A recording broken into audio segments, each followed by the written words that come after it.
Hey guys, it's Brad here.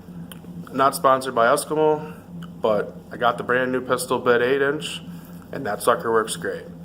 Got some couple holes that I drilled out there really quick. We got about 6 inches of ice out there on the lake, but it's a little bit too windy to talk out there, so ended up doing it in here instead. So here it is right here. Nice Pistol Bit.